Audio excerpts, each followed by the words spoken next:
qui couche avec une fille sans l'avoir épousée, ce n'est pas l'amour, parce qu'il faut épouser, respecter pour coucher avec une personne.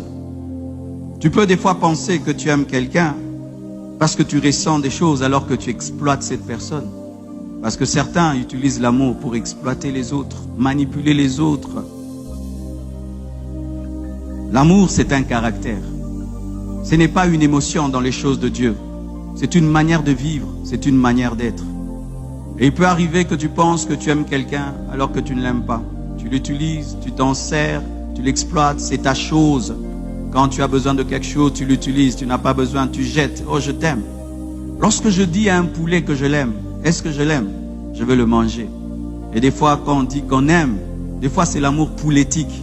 C'est l'amour pour manger, pour utiliser, pour exploiter et ensuite pour jeter.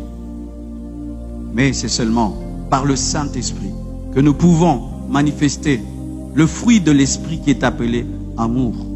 Le fruit de l'Esprit, c'est le caractère que manifestent les personnes qui ont reçu Jésus.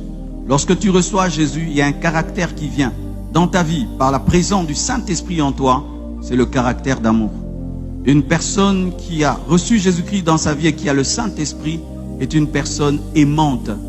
On ne peut pas être chrétien et dire qu'on a le Saint-Esprit sans aimer. C'est une aberration, c'est une contradiction, parce que la première chose que le Saint-Esprit fait dans la vie d'un homme, c'est de lui donner de l'amour.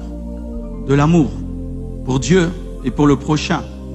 Pas d'abord les dons, pas d'abord la puissance, les miracles, les guérisons, non.